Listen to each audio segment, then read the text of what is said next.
CF মোটো বাংলাদেশে ইতিমধ্যে ৩টা বাইক লঞ্চ করছে। তার মধ্যে এই বাইকটা আমার কাছে সবচেয়ে বেশি ভাল লাগছে এবং এইটার মডেলটার নাম হচ্ছে 300 এসআর। 250 এসআর এর একটা আপগ্রেডেড ভার্সন হচ্ছে এই 300 এসআর বাইকটা। নেবুলা হোয়াইট আর নেবুলা ব্ল্যাক দুইটা কালারে কিন্তু বাংলাদেশে লঞ্চ হয়ে গেছে বাইকটা। তো বাইকটার ইঞ্জিন ডিসপ্লেসমেন্ট যদি বলি তাহলে বলতে হবে 298 সিসির একটা ইঞ্জিন ব্যবহার করা হয়েছে, যেটা হচ্ছে সিঙ্গেল সিলিন্ডারের 4 ভালভের লিকুইড কুলিং সিস্টেম ব্যবহার করা হয়েছে এবং বাইকটার ইঞ্জিনটা হচ্ছে ডিওএইচসি একটা ইঞ্জিন।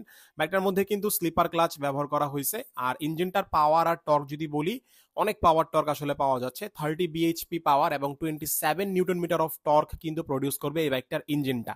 যদি বাইকটার ব্রেকিং সিস্টেম নিয়ে কথা বলি তাহলে বলতে হবে বাইকটার সামনে কিন্তু 110 সেকশনের একটা টায়ার ব্যবহার করা হয়েছে, যেখানে 300 মিলিমিটারের একটা ডিস্ক ব্রেক ব্যবহার করা হয়েছে, এবিএস এর রিং আছে।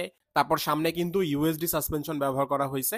আর আমরা যদি পিছনের টায়ারে চলে আসি তাহলে কিন্তু 220 মিলিমিটারের একটা ডিস্ক ব্রেক ব্যবহার করা হয়েছে। পিছনেও কিন্তু এবিএস এর রিং আছে, তার মানে বাইকটা হচ্ছে ডাবল ডিস্ক এবং ডুয়াল চ্যানেল এবিএস এর একটা বাইক।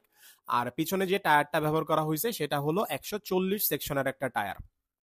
আর এই হলো বাইকটার সাইড থেকে ভিউ। এটার মধ্যে কিন্তু সুন্দর গ্রাফিক্স ব্যবহার করা হয়েছে। আর এটার মধ্যে কিন্তু কোনো আন্ডারবেলি এক্সস্ট নাই, কারণ এটার মধ্যে কিন্তু একটা লং মাফলার এক্সস্ট পাইপ আসলে ব্যবহার করা হয়েছে।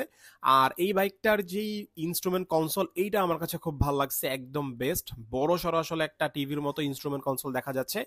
আর এই বাম হ্যান্ডেলবারে আসলে বাটন আছে বা সুইচ আছে, যেটা ব্যবহার করে বা যেটা চেপে হচ্ছে এই ইনস্ট্রুমেন্ট কনসোলটা আসলে আপনি অপারেট করতে পারবেন। সো এখানে একজন ভাই, উনি হচ্ছে আমাকে এখন এই ভিডিওটা করার জন্য হেল্প করলেন।